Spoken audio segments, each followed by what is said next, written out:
Olá, pessoal! Hoje, para escrever melhor, veremos como fazer uma leitura e interpretação de um texto.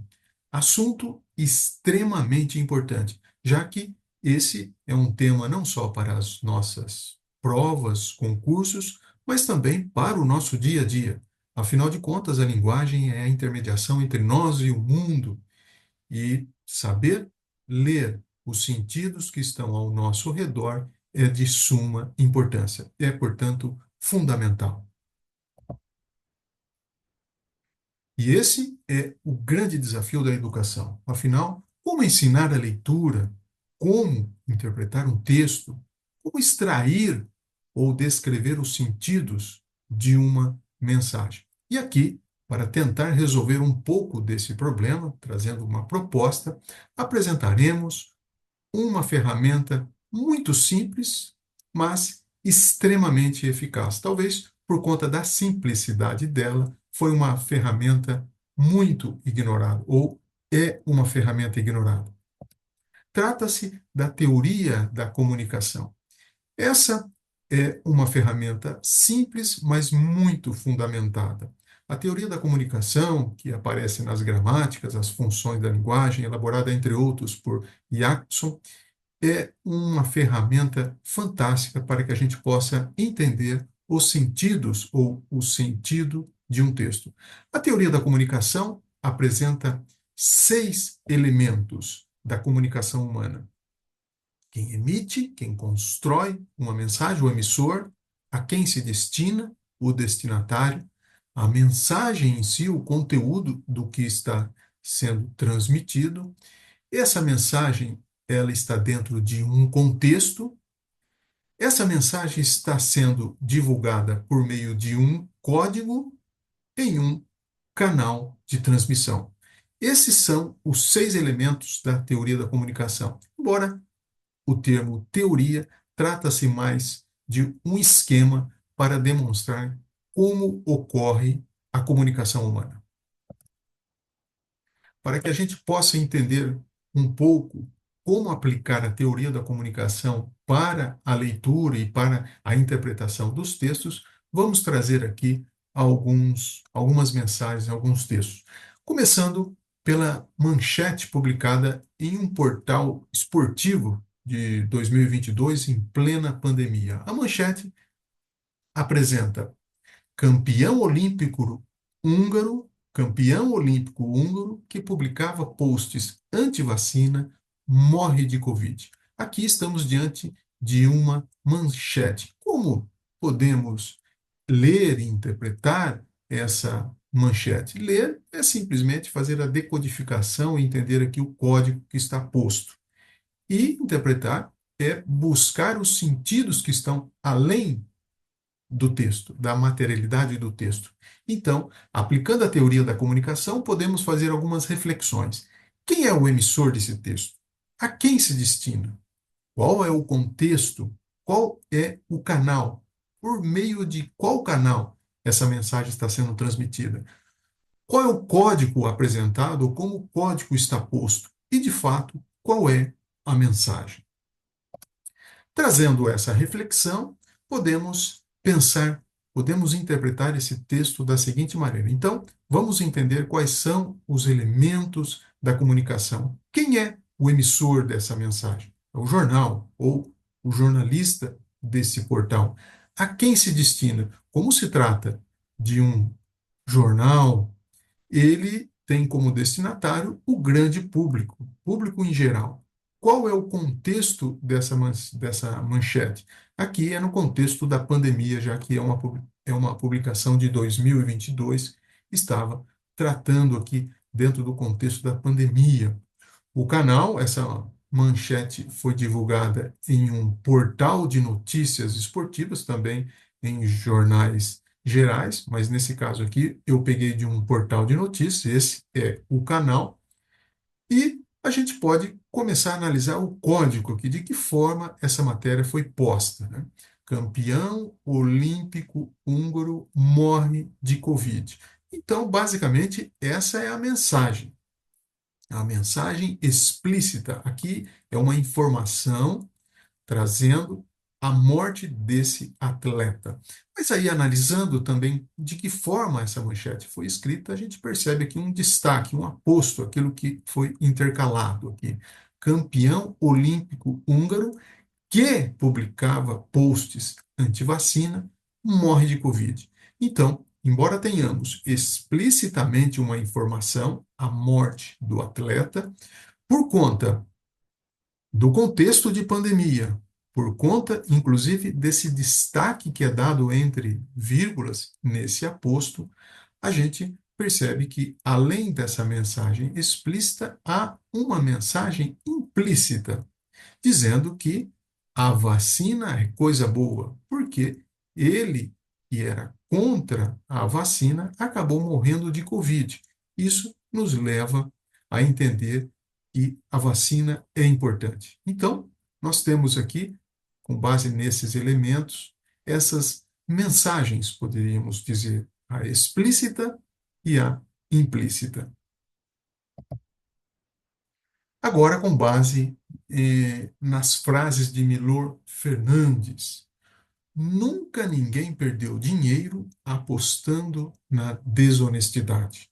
Como são admiráveis as pessoas que não conhecemos bem, trazendo a teoria da comunicação para nos ajudar a entender os sentidos desses textos, dessas frases. Devemos pensar em quem é o emissor, o destinatário, o contexto, o canal, o código e a mensagem. Fazendo essa reflexão, nós podemos pensar da seguinte maneira: o emissor é um poeta, é um humorista, é um jornalista que trabalha com a linguagem para construir o humor, o grande Milor Fernandes. A quem se destina? Aqui não se trata, diferentemente de uma manchete de jornal, não se trata do grande público, mas sim do leitor que admira esse tipo de construção, de um leitor mais engajado, culto, que gosta dessa construção irônica, satírica. Então, é um leitor mais culto. O contexto, aqui nós estamos vendo que se trata de uma frase que trata da cultura em geral, do comportamento humano. Então, é mais ou menos esse o contexto. Qual é o canal de divulgação dessa frase? O canal é um livro de humor em geral.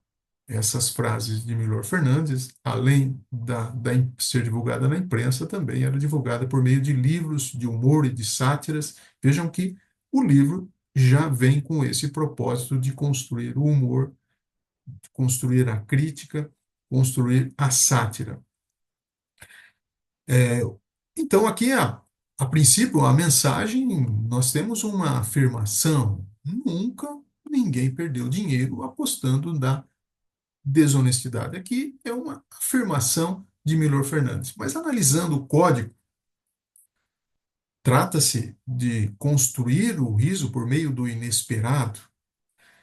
Se consideramos que o emissor trabalha com a linguagem para construir humor, se consideramos que se trata de um livro específico que traz esse tipo de humor, traz a crítica por meio do riso, analisando o código, nunca ninguém perdeu dinheiro apostando na desonestidade. Veja que ele trabalha com o inesperado porque a gente nunca pensa em apostar na desonestidade, em algo ruim. A gente pensa em apostar em algo positivo. Mas aqui ele quebra essa expectativa ao dizer que ninguém nunca perde dinheiro apostando nisso, na desonestidade. Ou ainda, como são admiráveis as pessoas que não conhecemos bem. Além dessa afirmação que tem um propósito, nós percebemos aqui uma crítica ao comportamento humano, né? Como são admiráveis as pessoas, até que conhecemos bem essa pessoa. Quando conhecemos bem essa pessoa, aí percebemos que não há tanta admiração. Da mesma forma, aqui, quando ninguém perde dinheiro, ele está brincando, dizendo que a desonestidade é algo certo. Então, a mensagem que fica atrás do texto, a mensagem implícita, é tanto na primeira quanto na segunda, uma crítica ao comportamento humano. Na primeira, falando que todos somos desonestos, que a desonestidade é algo constante e que também as pessoas são, na segunda frase, dizendo que as pessoas são complicadas, todas são admiráveis, até que conhecemos bem essa pessoa.